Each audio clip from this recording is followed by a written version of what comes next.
founder of Operation Hope and Bryant Group Ventures. I'm going to be doing a longer interview later this week with Roland Martin on Black Wealth. So I'm going to get into this in a much deeper way. And I'm also doing a live video on a subtopic of this called Hunter Skinner Cook. So watch out for that video this week. So it dawned on me, and I talk about all people. I'm interested in the empowerment of all people. Dr. King was interested in the uplift in the Poor People's Campaign of all people. There are more poor whites in America than poor anybody else.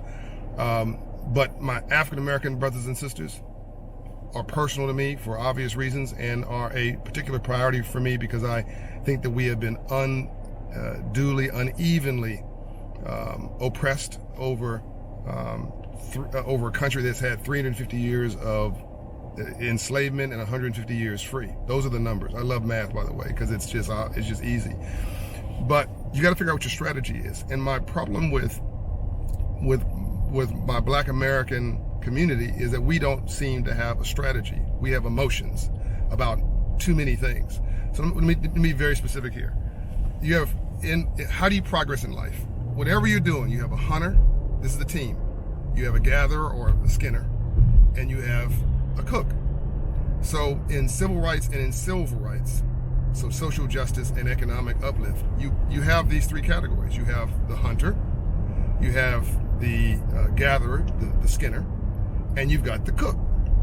In the civil rights terms, the hunter were my mentor, Ambassador Andrew Young, Dr. Martin Luther King Jr., the head of the NAACP, the head of the Urban League. All of these heroes and sheroes were out there in the front lines, and they were hunting. They were putting their lives at risk, taking risks head on, securing victories, achieving things, cutting down trees.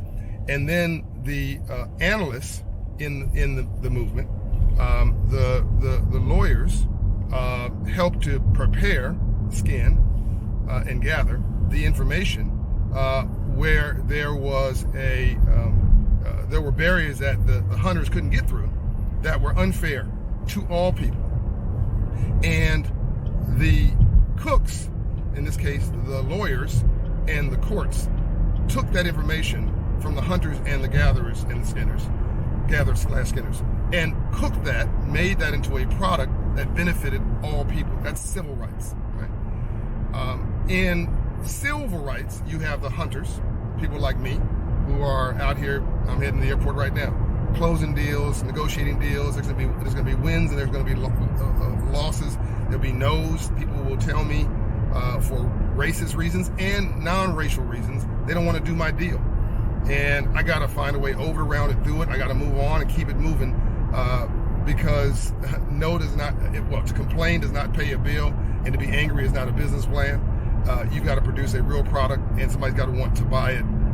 Ultimately, for you to have a sustainable business, you cannot be angry for a living. It does not work. You have to have relationship capital and folks who want to do business with you.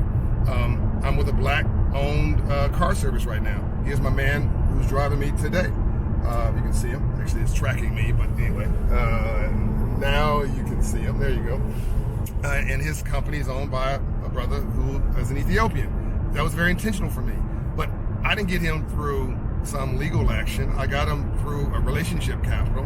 And if he pissed me off, I'm sure I wouldn't do business with him. But I like him, and I do business with him because I enjoy the relationship. That's the way business is done. It's relationship capital, people who like you, respect you, admire you, who want to do business with you on a relationship, not a transaction. Now, that's what a hunter does. A gatherer and a skinner, in this example, right, would be my analysts and my financial people and my strategists who are helping me to execute on my business plan, on my nonprofit and my for-profit businesses. And the cooks are the folks who deliver the products to the marketplace to make sure they're results for real people. Now, in both of these categories, civil rights and silver rights, there's another group that just dawned on me. And this is what I've been trying to explain. There's a spectator. Is a spectator. In civil rights, is a hunter, gatherer/skinner, and a cook. And there's a spectator. And in that case, the easiest example of that is rioting. We have gone to our Black communities and burned them up because we were upset So the spectator got upset and frustrated and rioted with his hands and his fists, or hers. And by the way, rainbows after storms, some of that then turned into economic uplift. I mean, Operation Hope was born in the results of a riot, not through a riot, but the results of my being frustrated with that. But on the whole, riots have created negative consequences for our urban community, not positive ones. The communities that burned down did not come back on the whole. South Central LA is one of very few exceptions, but even that, what we lost does not equate to what we got. And you have spectators now who are screaming and hollering and getting emotional about stuff they have no interest in whatsoever. It doesn't benefit you, not one iota. And it doesn't pay a bill, it doesn't advance you, it doesn't send your kids to college. Everything that you do, which means it's wasted energy, all you can control is focus and execution in your life. That's all you can do. Life is 10% what life does to you, and 90% how you choose to respond to it. The question is, what's your response going to be? I don't believe in unproductive energy. I don't believe in wasting my time. I don't believe in getting old and angry, old because I'm angry and getting my health go out the window because I am shaking my fist every day of the world, screaming at the TV set, or texting or doing stuff as a spectator on social media. When you have something to say, make sure it's meaningful and make sure it contributes and it advances your station in life. Because everybody else is focusing on advancing their station in life, and everybody else has a role that pays. So you cannot just be a spectator as a business plan. I hope this is making sense to you. It does not work. It will only devolve. It will not evolve. It will not lead to anything productive, and written off by serious people in society, listen now, as non-serious. Think about what I'm saying. I'm going to go deeper in this on my live with Roland. We're talking about black wealth.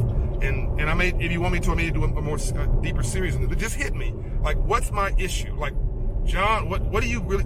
I am frustrated because too many of us are spectators in our own lives, in our communities, in our families. We don't feel like we've got the power. We feel invisible. I put that in my last book, The Memo. We feel like we're the invisible class. And that is really the kiss of death, because you lose hope.